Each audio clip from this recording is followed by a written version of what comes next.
For the past week, there have been ongoing discussions between congressional leadership and the administration relating to an agreement on budget caps and raising the debt limit. Those discussions produced an agreement that was announced Monday night. While I understand reaching an agreement was important to ensure the full faith and credit of the United States, I'm disappointed the final agreement does not address a subject that has been causing heartache for millions of taxpayers for at least the past 6 months. The subject is what is known around Capitol Hill and Washington, D.C. as tax extenders, things that come up every 2 or 3 years that need to be reauthorized. For decades, then, Congress has routinely acted in a bipartisan basis to extend a number of expired or expiring provisions. Typically, their extension would be included as part of a larger spending package or budget deal at the end of the year. Unfortunately, this never occurred at the end of last year. Now, here we are, almost 7 months after the end of 2018, and 3 months after the close of the regular tax filing season, and taxpayers still have no answers. The budget and debt limit agreement announced Monday is yet another missed opportunity to provide answers for millions of taxpayers, both individuals and businesses. These people are waiting on Congress so they can finalize their 2018 taxes, and in some cases, it may even mean whether or not they can stay in business. While Finance Committee Ranking Member Wyden and I, working as a team, have been ready and willing to address tax extenders since early on in this Congress, the new Democratic majority in the House of Representatives has been reluctant to act. It seems as though the House Democrats are unaware of the historic bipartisan, bicameral nature of tax extenders, or how those provisions even apply to taxpayers, to industries, and maybe helping the entire economy. This is evidenced from the characterization of these provisions by some of these members as, quote, just tax breaks for corporations and businesses. So I want to tell you how these are not just tax breaks for corporations and businesses. In fact, the overwhelming majority of the tax extenders either benefit individuals and families directly, or they benefit our communities by giving a boost to local businesses that many people directly rely on for jobs and to support the local economies. For illustration purposes, I've broken the tax provisions that expired in 2017 into 4 categories: tax relief for individuals, green energy incentives, employment and economic incentives and for distressed areas, and general business incentives. If you look at this chart, you will see that these 4 categories are broken down by the relative cost of the extension of the tax extender in each category. Now, as you can see, based upon Joint Committee on Taxation estimates, so these aren't my estimates, but Joint Committee on Taxation, of a 2-year extension of these provisions for 2018 and 2019, the largest cost associated with extending them is for what is termed green energy incentives. These green energy incentives account for nearly 60% of the cost of this extension.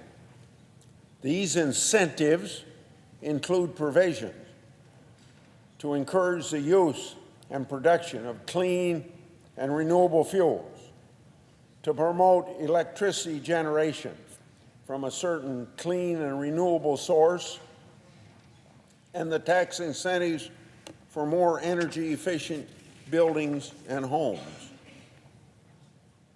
Here, I would have thought that the new Democratic majority in the House would be all about what we call green jobs, and would be all about reducing our nation's carbon emissions through alternative energy sources, is what we're talking about here. Yet, the new Democratic majority has been reluctant to embrace a bipartisan tax package with nearly 60% of the costs dedicated to green energy incentives. The long delay in addressing these provisions is needlessly putting thousands of good-paying green jobs at stake. A couple weeks ago, we saw a biodiesel plant in Nebraska close down, costing about 40 employees their job. And just this very day, Renewable Energy Group announced it's closing a Texas plant due to the uncertainty of the biodiesel tax credit. Now, should we fail to extend the biodiesel tax credit soon, many more will be closed, and that would put 60,000 jobs supported by the biodiesel industry nationwide in jeopardy. Now, going to another one, after this green energy proposal, which I just discussed, individual provisions represent the second largest component of tax extenders, totaling nearly a third of the cost.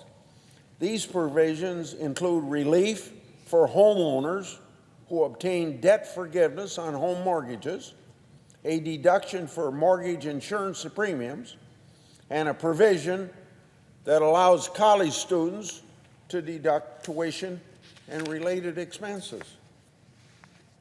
And in regard to college students, wouldn't you think the new Democratic majority would be interested in helping college students? This class also includes incentives for individual consumers to purchase energy-efficient products for their homes, as well as certain types of alternative vehicles. To highlight just one of these provisions, in 2017, over 1.5 million taxpayers took advantage of the college tuition deduction. You can think of that as over 1.5 million students who have been left dangling for this entire last year and this year, as Congress continues to consider whether or not to extend that college tuition deduction. And for some, this deduction is up to $4,000 for education expenses. And that can make a difference between continuing their education or waiting another year to finish a degree and move up to a better job.